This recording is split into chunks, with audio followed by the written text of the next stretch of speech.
Hey y'all, I'm Kristen. And I'm Bailey. Welcome to Livin on a Prayer.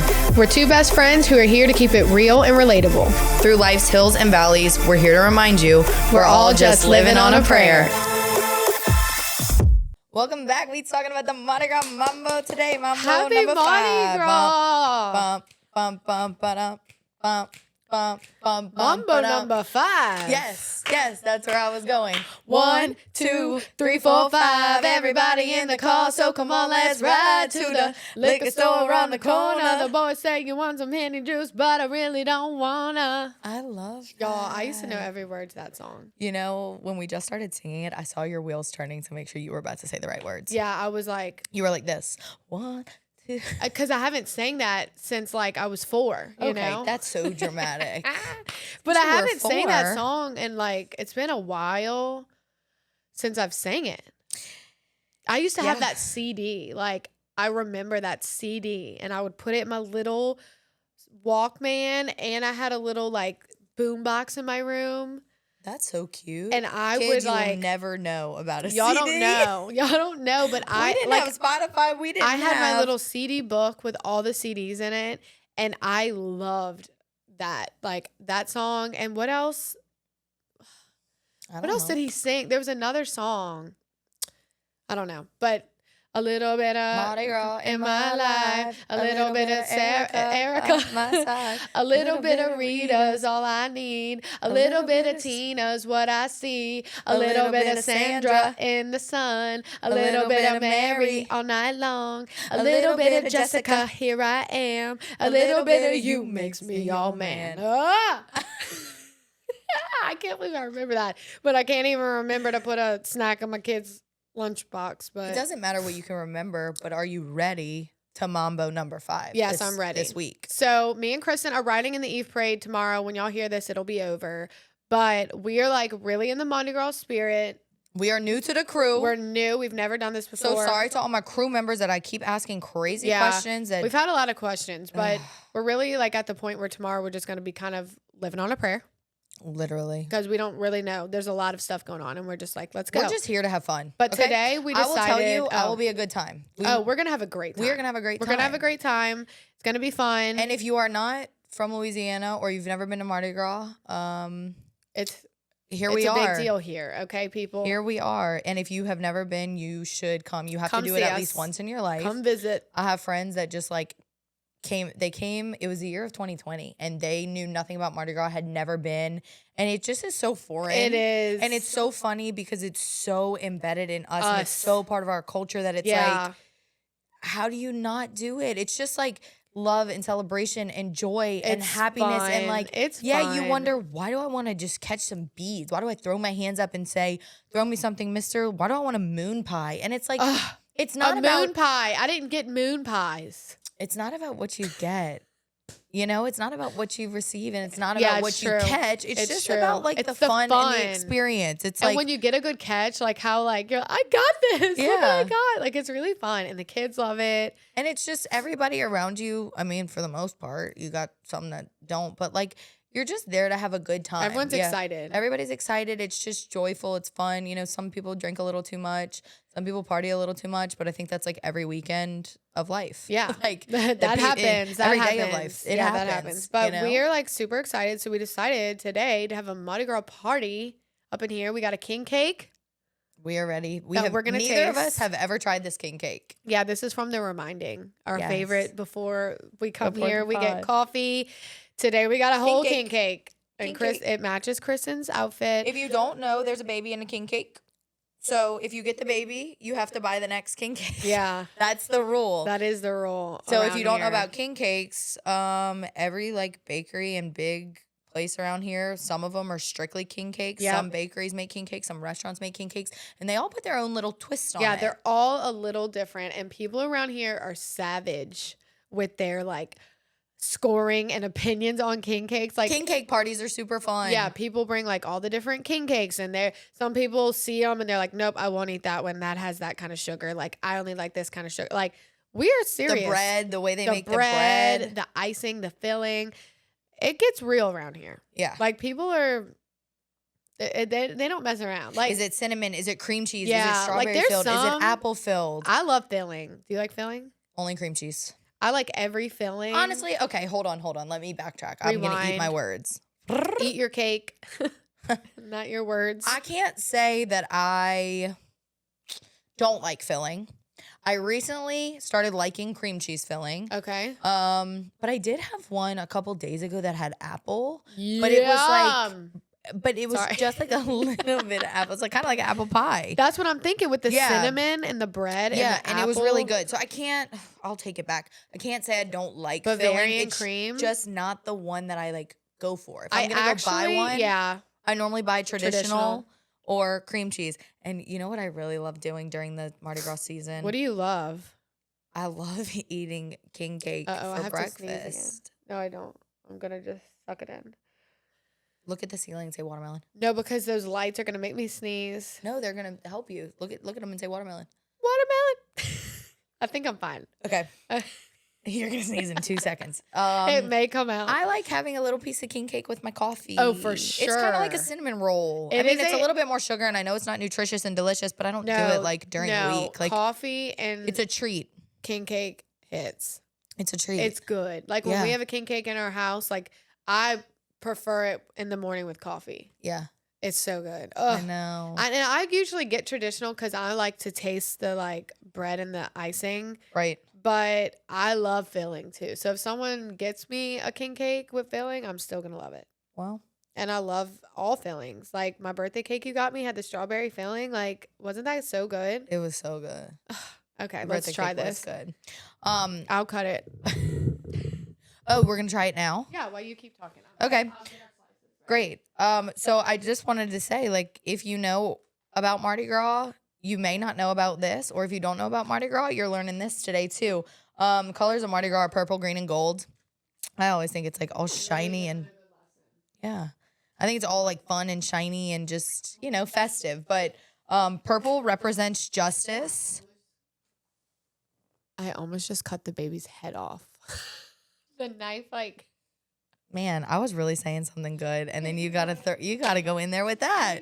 I felt guilty about that. Oh man. So, purple represents justice. Green symbolizes faith, I love that you're doing this. and gold stands for power.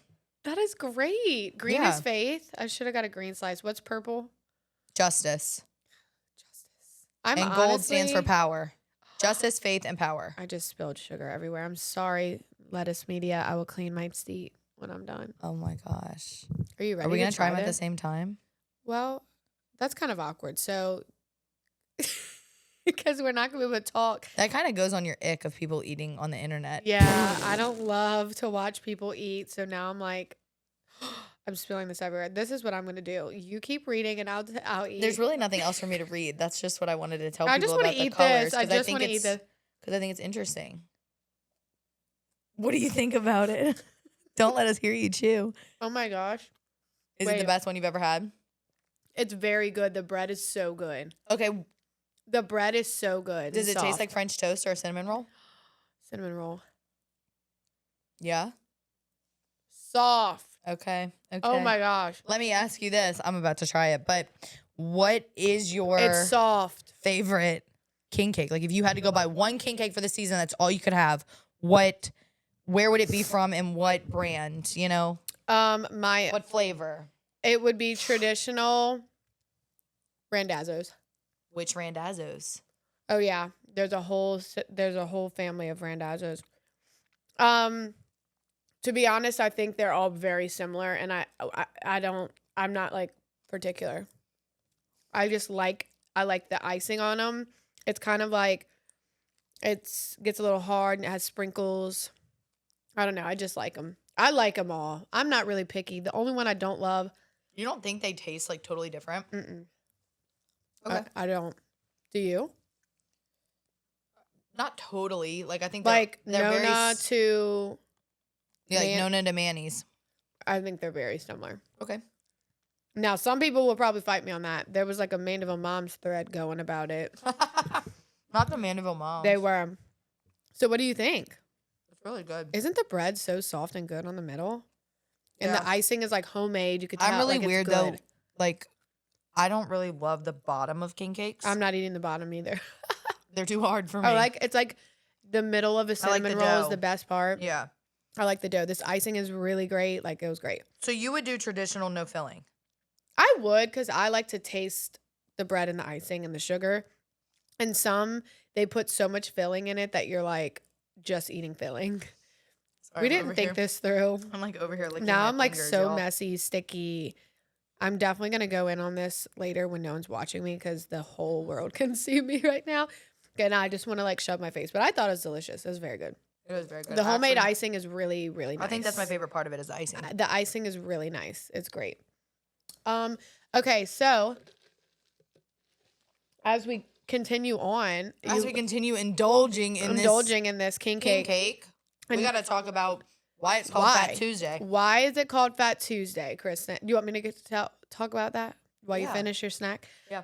Okay, so obviously You need to go wash your hands. like this is what do I need a sink. So Fat Tuesday is so before, like back in the day, they used to, it was called Fat Tuesday because on the Tuesday before Ash Wednesday, they would indulge in all of the things that they would most likely be giving up for Lent. We still do this. Yeah, but this is where it's like where it I'm originated. Just saying, it originated. I'm like, it's still called Fat Tuesday, and we still yes, but that's why they named it Fat Tuesday. Yeah. It's because I'm on board.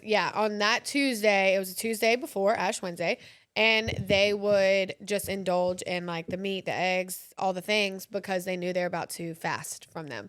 So it was called Fat Tuesday. That was your history lesson for today. Yeah, and now it's still called Fat Tuesday because we do things like indulging king cakes and the partying and the drinking and it's almost like gluttonous. It's kind of gross. Yeah, like you're when just you like, think about it, have it all. Like I'm gonna eat and drink and Popeyes. I'm just gonna like everything. Popeyes, moon pies, daiquiris, like all the junk, the junk. So I mean, I think it still really stands true, especially in a culture like New Orleans that is so full of life, but food and beverage.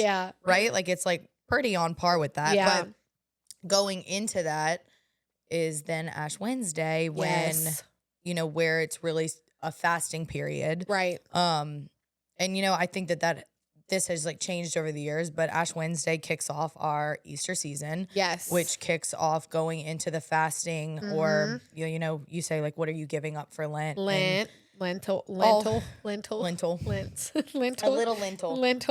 What you're giving up for Lent, or that has changed a little bit to what people have started doing as like adding in. Right. Somebody told me last year. I love that. Yeah, when I was deciding what I was quote unquote giving up for Lent, like a lot of people give up social media at a certain time of the day. They give up sugar, or they soft give drinks. up soft drinks, bread, like some sort of sacrifice that instead of doing that, you pray. Right. Or instead of doing X, you choose to do something that basically just makes you a better person. But someone told me last year when I was trying to decide, because ironic enough, the last few years I've given up shopping. I know, comical, but I've given up. The last few years I gave up shopping, and now I remember when and everybody thought I was crazy, but I was very successful. Yeah, you did with it. If I got very specific with if I knew that I had something coming up during the Lent season, right? Like if I had a wedding, I went and bought something for the wedding before, or I just wore something that was in my closet. Shopped your own closet, right? So last year I was like, I don't want to do that this year. Like, I mean, it was good for me financially, but like, I want to do something a little more meaningful. Yeah. And someone had told me, that they were doing this like little bucket jar thing where they wrote, they wrote like, don't drink soft drinks today, or don't get on social media at all today. Fast, only drink water. Yep. Spend 1 hour of time reading the Bible. Only listen to worship music today. Yep. Pay for the person in front of you or behind you at Starbucks. I love that. Just small little deeds, acts of kindness, or, again, taking things away that will bring you closer to God. And she said she filled out 40 things. Yep.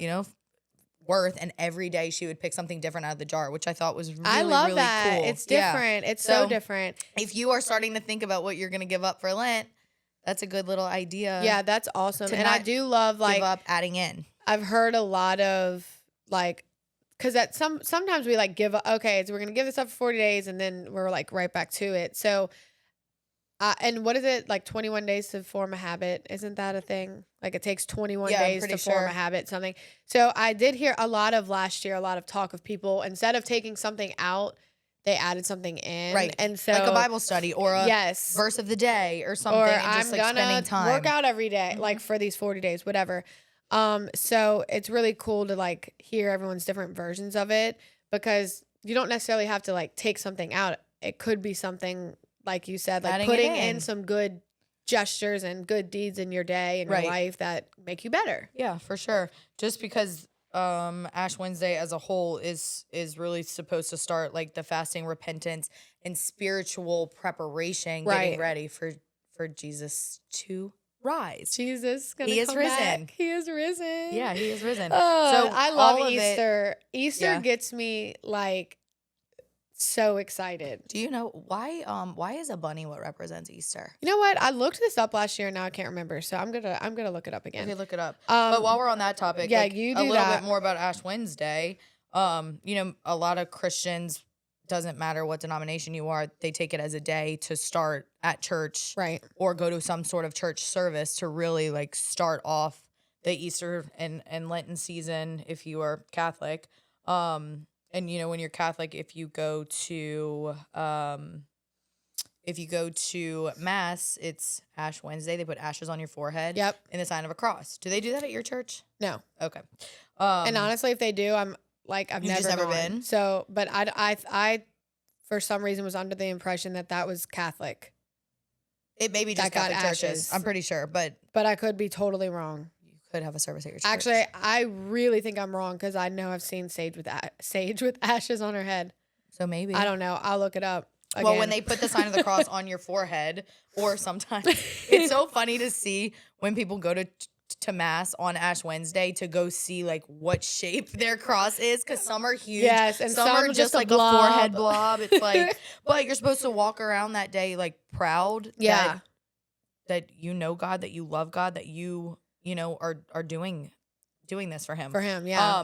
And when they put the sign of the cross on your forehead, they say, remember that you are dust, and to dust you shall return, or repent and believe in the gospel. Yeah, and I that's love how it. you're supposed to go forth and just show your relationship with God. And at that point, it kicks off all the weeks leading up to Easter. Have you thought about what you're gonna give up or put in? I've started to think about it, but I think that I really am going to do the little bowl on the side of my bed. I love the little bowl. That's cute. I am adding in the Bible study, so if you are interested and you never saw my Instagram post when I asked, I have about 35 women that are interested in it, and we're going to start a Bible study on the Wednesdays during Lent, and we're going to see how it goes. Also, this is random. Well, not random, but like kind of my squirreling.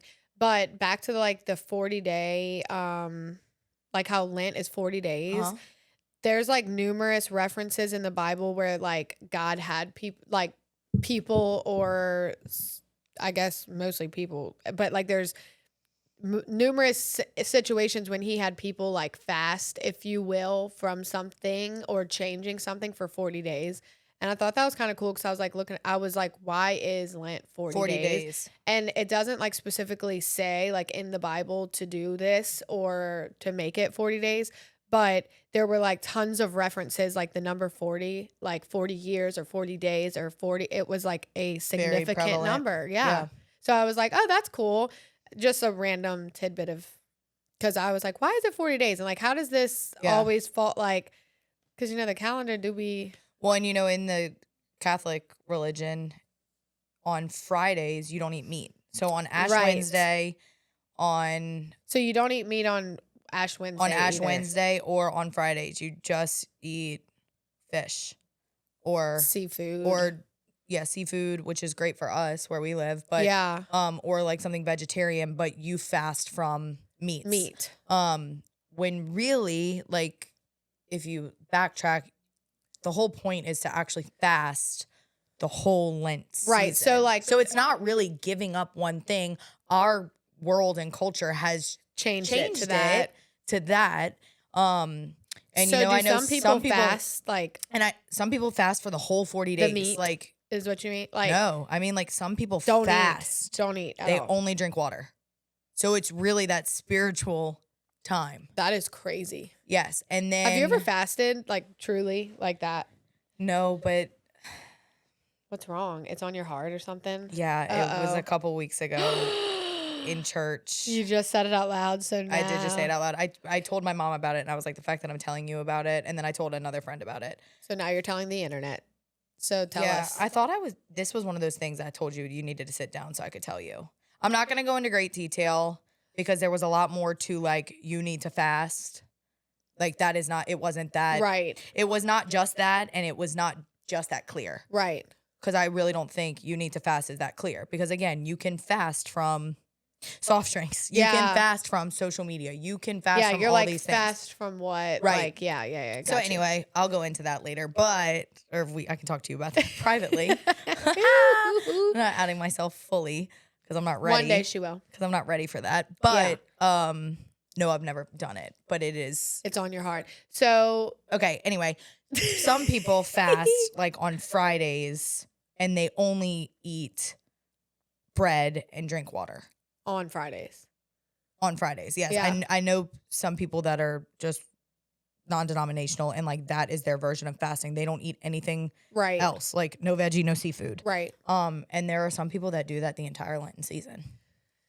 I've heard of people doing it, and like I've never had a desire to do it because I don't think anybody really has a desire. I've never even let myself like go there, like, oh, you should or could, and then like over the last few months, I've like thought about it more, like, oh, maybe I need I can sacrifice something for Jesus, like he literally sacrificed everything for me. Yeah. But then I'm like, am I gonna die? No.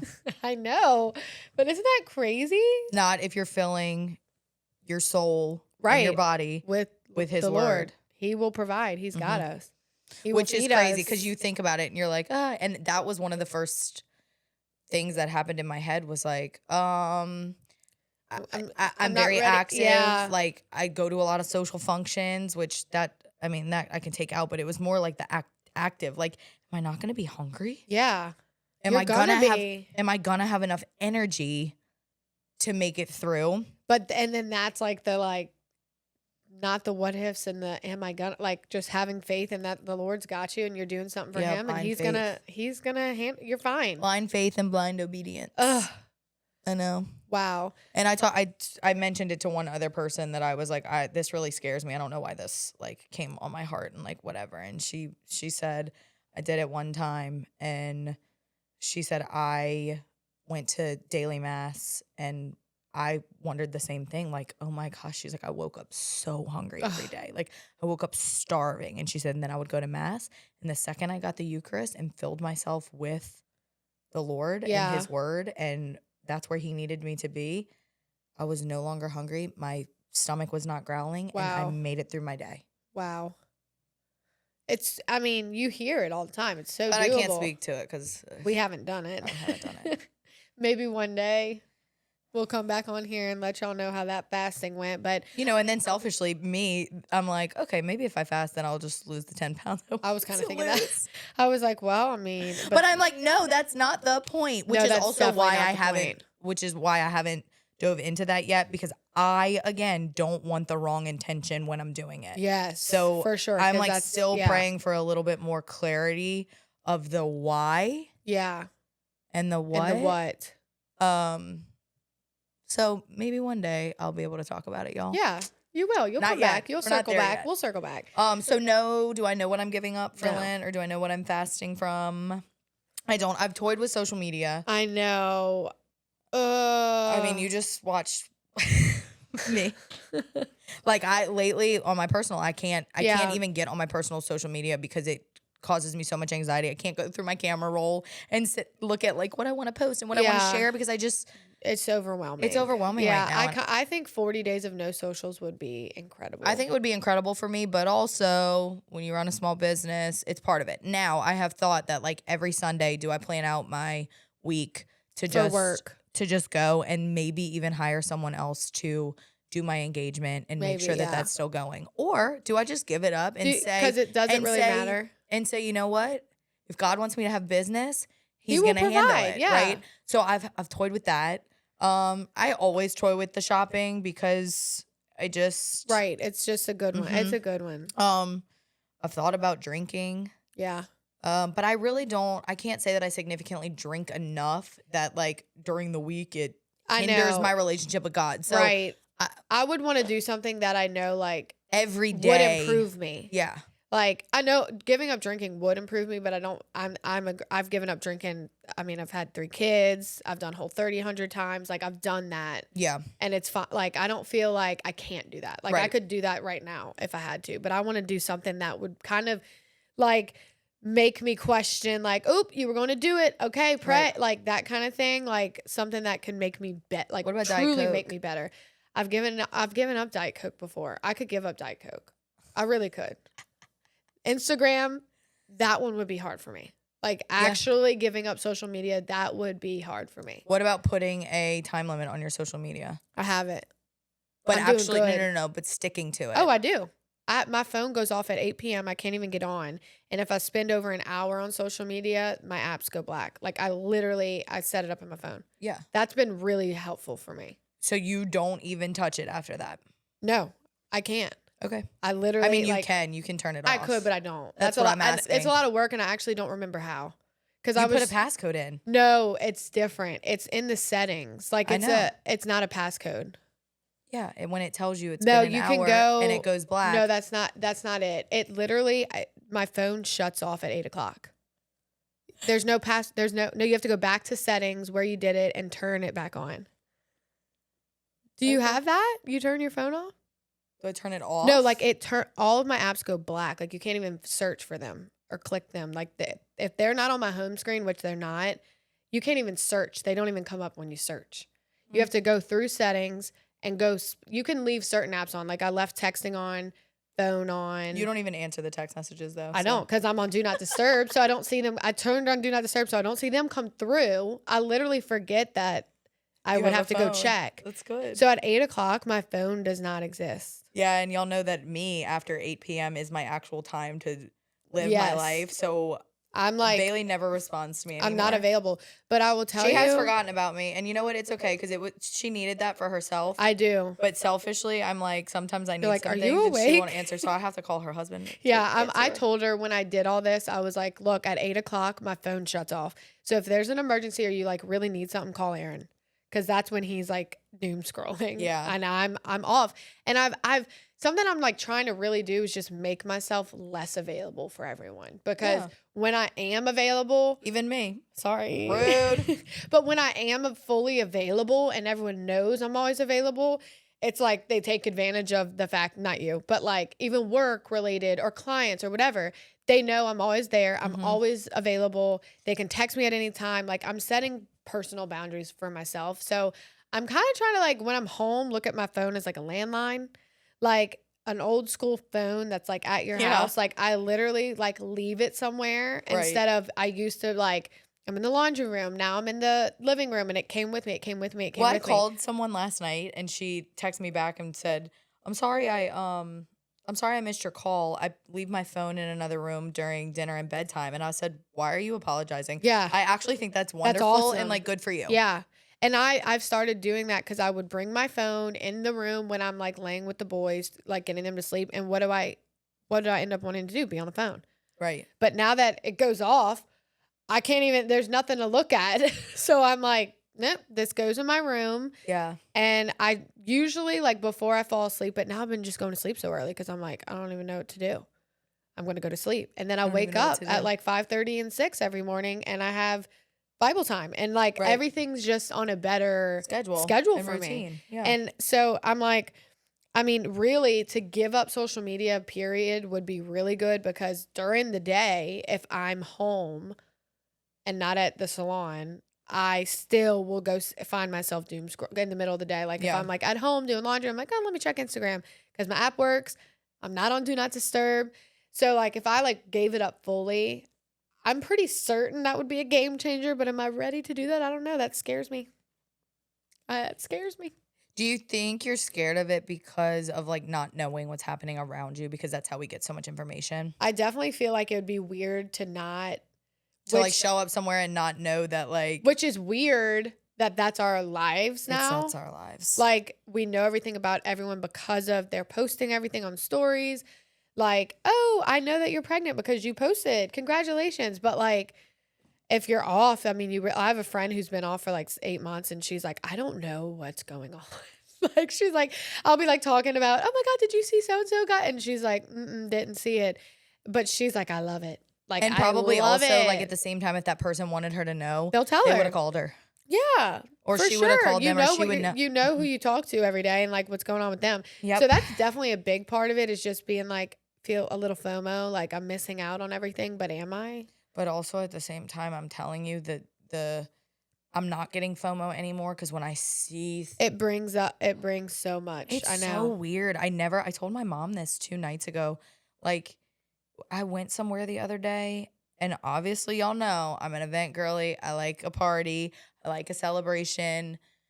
But lately going to things that have a lot of people have been making me really tense and anxious and like, not that I don't want to have conversations with people, but conversations that are forced. Yes. Just because I feel am this there so with you much. or I run into you. It's like sometimes I necessarily like don't have the space, the energy, or the energy. It's really draining to have conversations that you're having to like really think of what am I going to say next and like what is she going to respond and then because if it's someone you're not fully like comfortable with, say, so you're having to kind of put on the show a little bit, if you will. Yeah. It's like it's draining. And that's what I was saying. I'm like, I don't want to sound like you don't want to be fake because I'm not a fake person in that way. Like if I see you, we're genuinely going to have a conversation. Right. But like lately, I don't know. We went to Disney World a few weeks ago and we went to one of the parks. And honestly, in the park, I was like a little like, whew. There are way too many people here. I really don't want to stand in this line. Like this is kind of for me. I feel that. And I don't know when I started to get like that. I've kind of always been like that. Like festivals and stuff make me really like just like the crowds. There's a lot of people. Yeah. Yeah. I don't know. It's just kind of crazy. So I feel like I'm like sitting back and evaluating a lot of. That's great. Things currently. That is great though. Like I really think that's great. So is that great? Yeah, to evaluate things and to be like, look, this doesn't really make me comfortable. I don't want to do it. Yeah. Or like I want to say no, or like that doesn't bring me joy, or I feel a little anxious. I think I'm gonna skip. She told me my mom when I was like venting about this, or just like I just was just venting. Talking. I just was like talking, and I'm like I would so much rather like go do this than this. And she's like, oh my God, you sound like one of your siblings. They told me that the other day too. And I'm like, that's just it. Where we're at. That's where we're at. It's fine. There's nothing wrong with it. No. So I guess we still have to decide what we're gonna do for Lent because we clearly neither one of us know. That's okay. At least I have 2 weeks. We have time. 2 weeks, yeah. But 2 weeks. I have 2 weeks from this moment, but when y'all hear this, I'll have a week and a half. Okay, but so I really got to think about this because you're gonna get something up or add something in. I'm gonna do. I want something to be like so meaningful. Like I want it to be something that like changes. Like I'm even like thinking like something with my family that we add in like or every something. Wednesday y'all do X. Yeah, like something that can really like fill me up and like be like, wow, this is sticking around. Like I don't want to just give something up that I may eventually put back in. No, I do feel that way too. Like when I give up or add in, I want it to become something like that's part a habit. Of you. Yes. I don't ever feel like I should take something because I feel like when we're taking stuff away, it's like we're taking away things that we know are bad for us. Right. If like, they're not I'm serving giving you up sugar if they're every not night, serving you for 40 days, it shouldn't. Then it really not shouldn't be serving anything you. that's in your life. Yeah, I feel that. Like, there's something like if you are like, well, I eat sugar every single night before bed, and I know I got to give that up, so that's what I'm gonna do for Lent. But then like the next day, you're like, after Lent's over, It's like, all right, we can do the sugar again. Yeah. Like, it kind of defeats the whole purpose to me. Like, Right. I want to do something that I can like really like either replace in my life or feel like, wow, that I'm so proud that I did that and that changed me. And this is where I want to go from here on out. So I got to think about this. You do. Because gotta pray about it. That's right. I What don't have does to think God about it. I have to what pray does for God it. want? That is actually 100% right. Yeah. I need to start just asking the Lord to put something on my heart that's like clear. I'm in this women's group now, and one of the series that we just did was on divine wisdom, and it was more about asking God for where he needs you to be That's good. rather than like where you think you need to be or where you want to be. Yes, I love that. And I that goes with so many things, like when you're like wanting something or needing something or not understanding something, like a lot of times we like go straight to that, like, God, why is this happening, or blah blah blah, or like I need this or that. But instead it's like needs to be like a, Lord, I'm praying for the wisdom to understand this, or I'm praying like for you to tell me where I'm supposed to be, because I have no idea. Like praying for those little like shifts in your mind and your heart versus like actual things to happen or answers or whatever. Like sometimes it's not that clear. Like sometimes it needs to be a little more vague. Like, actually, Lord, change my heart. Change my mind. Right. Change my wisdom. Like give me the thoughts. Wisdom. Yeah, the divine prepare wisdom me to, for that. Yeah, to know what is really What's right next? and what's wrong. Yeah. Or what's next. Or sometimes the no is really just a not yet. It's not a no. Like what you feel know? like I want you to just give me that. Or That's is it a something no, I've I have been something better? really trying to do, because there's sometimes like even like with reading the Bible, or like you watch, like for example, like I'll see something like a sermon and something doesn't really like make sense, or I'm like, I don't really agree with that. Instead of being like, I don't really agree with that, I'll pray for like, Lord, give me the wisdom to understand this, if this is like your will. Like if that really is something that you think as humans we shouldn't be doing or whatever, like provide me with the wisdom. Why. Like provide me with the clarity. And then if not, then like provide me with why I should be strong enough to like hold my own. Like, no, this is how I feel, versus just like, I don't get that. We remember a couple weeks ago when you were talking with Erin, and we were talking about her in a non-denominational church, and her feeling a tug to Catholicism, but she didn't really know how she would get there. And when you then, said Erin, I went to my husband, Erin. So I was like, then I'm going back to you saying how, we really should sometimes just pray for God to change our heart, or change someone's heart, or change whatever it may be. Right. And the day that we were talking about this, someone had talked about like their shift, and she was so like hell bent on what she was doing and what she thought, and someone else in the situation was so hell bent on what they thought. Yes. And she was praying for a really long time for what her desire was. Yes. Yeah. And she said one day she woke up and was just like, I think I just have to change my prayer. Yeah. And she changed her prayer to, okay, God, I'm open to what you have for me, or like need what you want me to do. And she said within like the blink of an eye, everything started to shift and change. Yep. For her. Yeah. Because it wasn't really like her selfish desire, her way, want, need. Yes. And that's something too, like, we hear all the time, God will provide the desire of your heart. Like, oh, the desires of your heart will come to truth when you are like, the desires of our hearts are really his if you give it to him. That's it. Like the desires that we place on our hearts are not always the desires that he's trying to place on our hearts. So sometimes we're like, the desire of my heart is to have this job because this is my dream job, but that may not be the desire of his heart. So instead of saying like, Lord, give me the desire of my heart, pray to see clearly the desires that he's trying to lay on your heart. Right. So things start to become clear when you kind of shift that prayer versus a selfish like me thing to like, God, please provide me with this. And like that change of heart thing, like it really is so, like I've been using it a lot, because a lot of times like we think like, I know what I want. I know what's best for me. Yeah. Like he or she needs to switch because that's what it is. But sometimes it's like, wait, no, we need to actually just pray for, okay, Lord, if this is not for me, or if I'm wrong, can you please help shift my mind or shift my heart to where it's clear to me and I have peace with it, I understand it, and I'm ready to move forward with it. Because sometimes that's all he just needs us to like give him the door's open. I'm Right. ready. I'm When ready to hear you. I think anything that is confusing in a negative way, I don't think this is actual truth. Anything that is confusing in a negative way that you have to question Yeah. is not for you. Like, Right.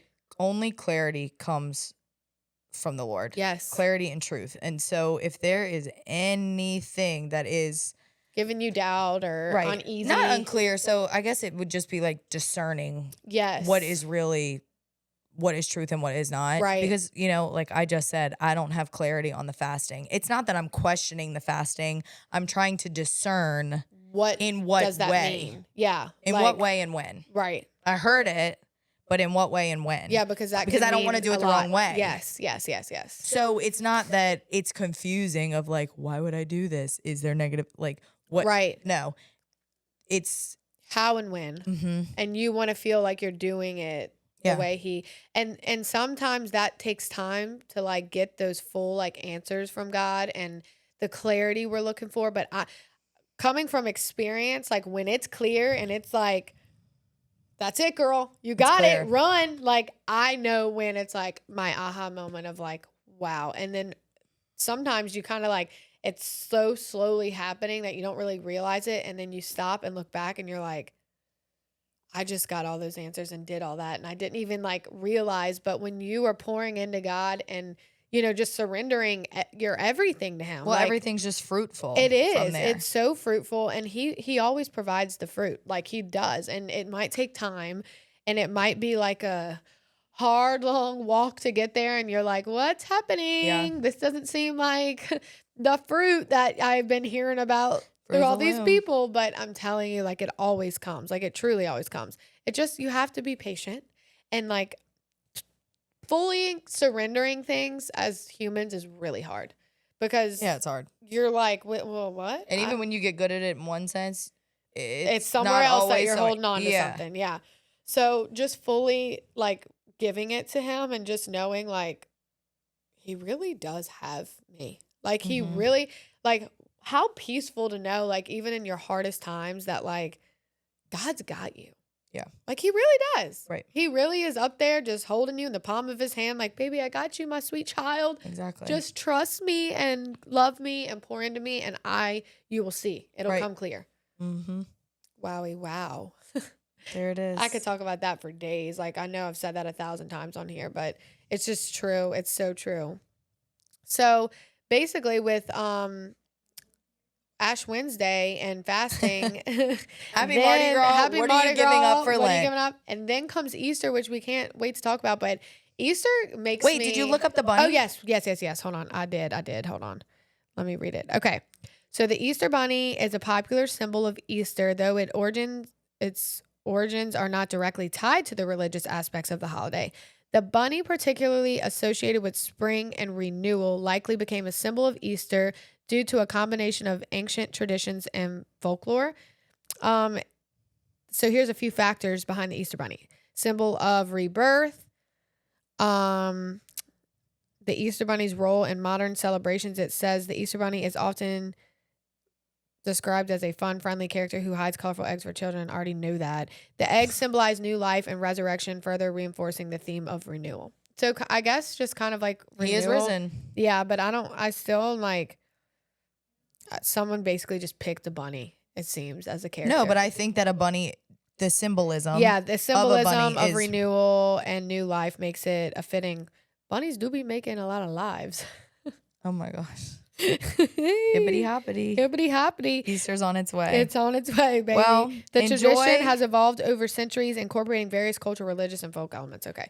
So, but y'all, Easter gets me going. I can't wait to do our Easter episode and like talk about it because Easter is so just like, it's so emotional and beautiful and like, it is so much. Are you thinking about your church service right now on Easter? I actually was thinking about the week that they do like something every night. Yeah. And it is so spiritual and just so beautiful and so just like, I cannot believe like he did this for us. And then he freaking rose like that. Like, and he came back and it's just like, and now he's with us every day. I don't know. I get like I love Easter and the spring and the colors and like the warm weather's coming back. Yeah. And it's just this like feeling of like hope for me. I just really enjoy it. Yeah. But until then, happy Mardi Gras. Mardi Gras, Mambo, Mambo, Mambo. A little Fat Tuesday down in New Orleans. Everybody enjoy your feasting. Eat it up before you fast if you're going to fast. And hey, let us know what y'all are doing. Yeah, I want to know what everybody's giving up for Lent. I want to know or what whatever doing. What you're adding in. Let us know and we can let share us know so we can have ideas to share, and then maybe we'll steal someone's idea because I know. Don't steal. Yeah, steal. No, Jesus says do not steal. Okay, well, I'm not a thief. I'm just going to copy, I guess, what you do if it's really copycat. Good. And whatever. I might. What do you want me to call it? I don't know. Borrow? Because I'm not going to return. Can't borrow something you're not returning. I don't know. But if someone has a really good idea that I feel like would work for me, I'm going to copy it and steal it. I think that's okay. Yeah. Because I'm curious what's out there. Let's just say that you're learning. You're learning and growing with something that's good for you. Yeah, I really want a good one this year. All right. Happy Mardi Gras. Happy Mardi Gras.